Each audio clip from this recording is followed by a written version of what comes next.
Sometimes history gives us figures so extraordinary that their lives feel larger than the world around them. Alexander the Great is one of those figures. How could a young man, barely in his 20s, take a small kingdom in northern Greece and conquer the greatest empire the world had ever seen? How did he defeat armies many times the size of his own, march thousands of miles across continents, and leave behind a legacy that reshaped borders, cultures, and the very map of the known world? And perhaps most intriguingly, why do we still remember him so vividly more than 2,000 years later? These are the questions that make Alexander a figure both legendary and historical.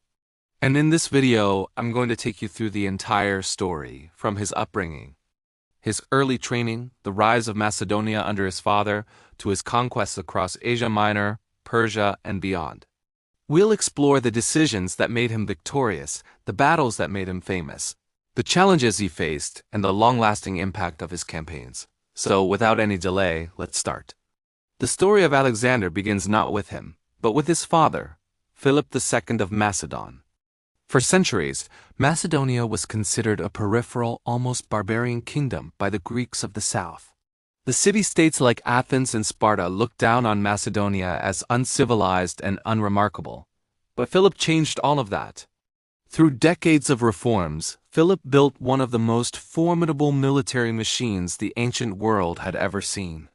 He introduced the sarissa, a spear much longer than traditional Greek spears, and revolutionized the phalanx, making his infantry more flexible, deadly, and disciplined.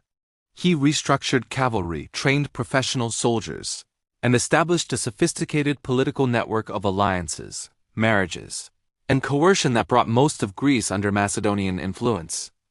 Alexander was born into this environment of ambition and discipline. He was tutored by Aristotle, one of the greatest philosophers of the time, who taught him not just philosophy and ethics but geography, science, politics, and literature, essentially preparing him to understand the world he would one day govern. And at the same time, Alexander was trained in the art of war, riding, swordsmanship, and battlefield tactics, all under the guidance of his father's generals. By the time he was a teenager, he was already commanding cavalry in battles and showing remarkable tactical genius. But the turning point came in 336 BCE when Philip was assassinated. Alexander, barely 20, faced a kingdom on the brink of collapse. Rebellions erupted in Macedon, Greek cities tested his authority, and rivals sought the throne. Yet, Alexander moved with speed and decisiveness. Within months, he quelled internal uprisings and asserted his control. A city of Thebes, believing Macedon would crumble, resisted. Alexander crushed the city completely, leaving only temples and the house of the poet Pindar untouched. This ruthless yet calculated action sent a clear message to Greece: Macedonia under Alexander was unshakable. With Greece subdued, Alexander turned east, toward his ultimate target, the Persian Empire. Persia at this time was the largest and most powerful empire the world had ever seen. Stretching from the Mediterranean to the Indus River, it was vast, wealthy, and ruled by Darius III, a king who had inherited his empire but not the genius to defend it effectively against someone like Alexander. Crossing into Asia Minor in 334 BCE with around 40,000 men, Alexander's forces were tiny in comparison to the armies Persia could mobilize.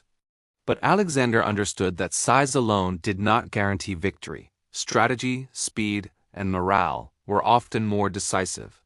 His first major engagement was the Battle of the Granicus River.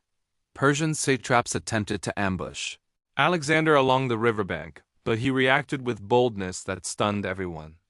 Alexander led a cavalry charge across the river, breaking through the Persian cavalry and routing the enemy army. The victory opened Asia Minor to him almost overnight. Greek cities under Persian control welcomed him as a liberator, swelling his ranks and ensuring he could continue marching with confidence. The next year, Alexander faced Darius III directly at the Battle of Issus. Here, the Persian king brought a massive army, far larger than Alexander's forces. Yet Alexander used terrain and tactics brilliantly. Narrow valleys and clever formations neutralized the numerical advantage of Persia. And then, in the decisive move, Alexander charged straight at Darius himself. The king fled in panic, leaving his army leaderless. Alexander captured Darius' family, treating them with respect, a calculated political move that helped him gain legitimacy among the Persian populace. Victory at Issus was more than a battlefield triumph. It was a psychological blow to Persia, proving that the great king was not invincible. Instead of chasing Darius immediately, Alexander turned south, aiming for the coastal cities of Phoenicia and eventually Egypt. He understood that Persian naval power depended on these cities. The Siege of Tyre became legendary, a 7-month battle against a city built on an island. Alexander built a massive causeway across the sea, dragging siege engines and towers over water, ultimately breaching the city walls. Tyre fell, and the eastern Mediterranean now belonged to him. Alexander's ingenuity, patience, and persistence were as decisive as his courage on the battlefield. In Egypt, Alexander was welcomed almost as a god. The priests crowned him pharaoh, and he founded the city of Alexandria, which would later become a hub of learning, trade, and culture. This act was not just symbolic. It was strategic, consolidating his control and creating a lasting legacy in the region. Egypt remained loyal throughout his campaigns, providing troops, resources, and crucial ports for his ongoing war against Persia. The final and most decisive confrontation with Darius came at the Battle of Gaugamela in 331 BCE. Darius had rebuilt his army, amassing thousands of infantry, cavalry, and chariots, and prepared a battlefield tailored to his advantage. Open plains meant to maximize Persian numbers.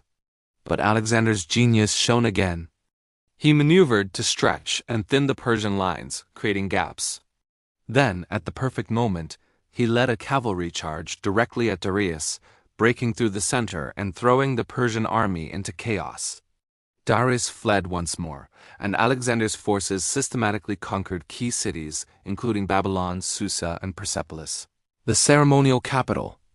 The Persian Empire, once thought unconquerable, collapsed under the onslaught of a single determined commander. By this point, Alexander was not just a conqueror. He was a symbol of a new era. But what set him apart from other generals was his vision beyond simple conquest. Instead of merely looting and returning home, he sought to unify the cultures he had conquered. He adopted elements of Persian dress, married Persian nobility, and encouraged his Macedonian officers to integrate with local elites.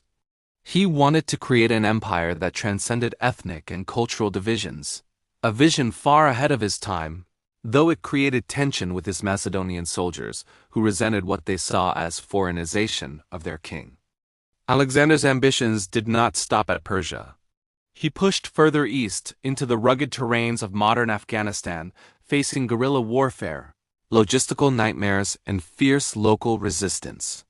Yet his ability to adapt tactics, inspire loyalty, and motivate his army kept him unstoppable.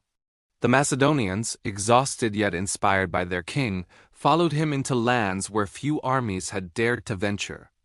This brings us to the edge of India, where Alexander would encounter kingdoms as organized, powerful, and determined as anything he had faced.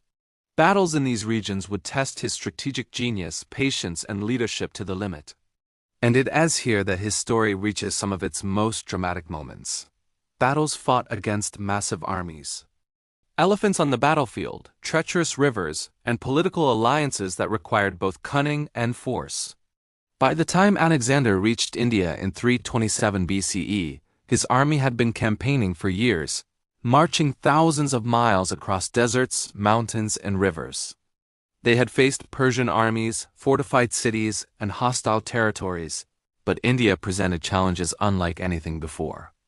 The kingdoms here were well organized, wealthy, and familiar with war elephants, massive, terrifying beasts that could crush infantry lines if not handled correctly.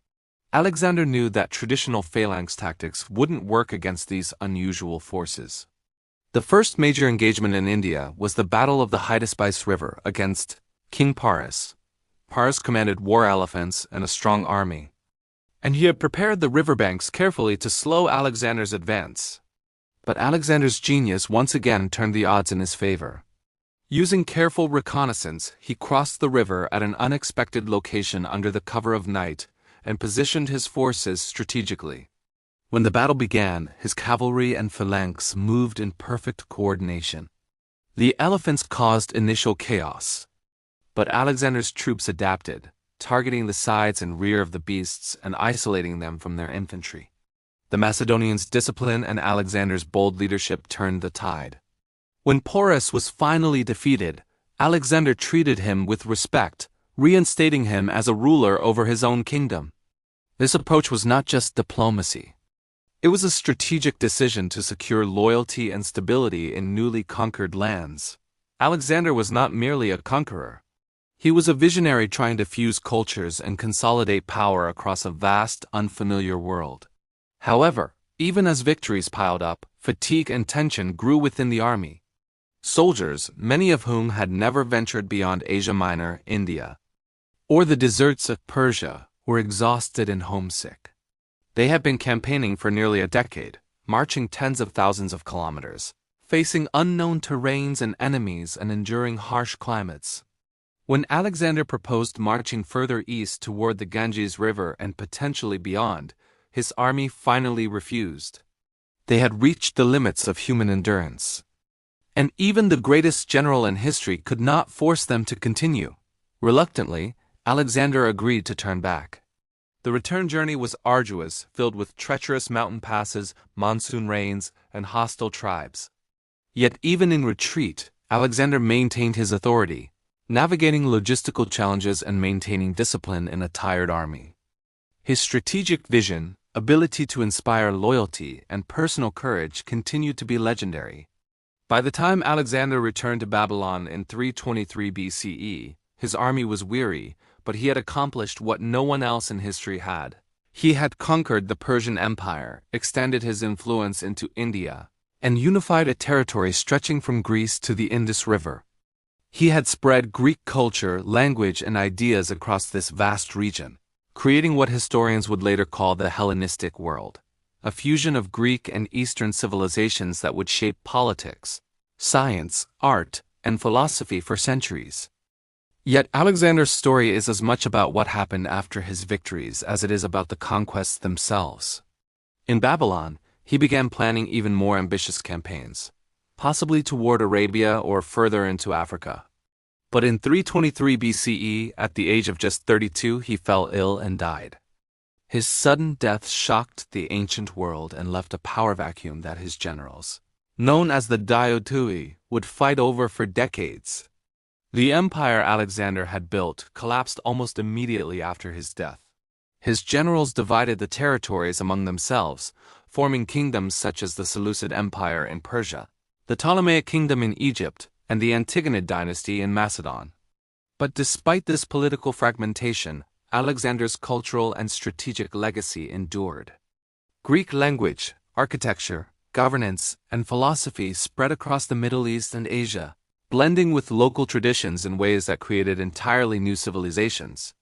Cities he founded, like Alexandria in Egypt, became centers of learning, trade, and innovation that shaped the Mediterranean and Near Eastern worlds for centuries.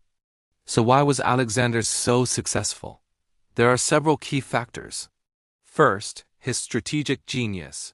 From river crossings to siegecraft, battlefield maneuvers to diplomatic integration, he consistently outthought his opponents. Second, his ability to inspire loyalty. His soldiers followed him across continents because they admired and feared him in equal measure, seeing him not just as a king but as a force of destiny. Third, his visionary approach to governance. By respecting local rulers and blending cultures, he secured loyalty and stability where other conquerors might have faced endless revolts. But his empire also had vulnerabilities. It was highly dependent on his personal leadership. Once Alexander was gone, there was no unifying figure capable of maintaining control over such vast, diverse territories. His generals were brilliant in their own right, but driven more by ambition than by the idea of a unified empire.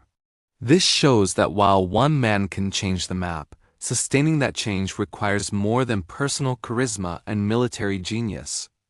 The long-term impact of Alexander's conquests cannot be overstated.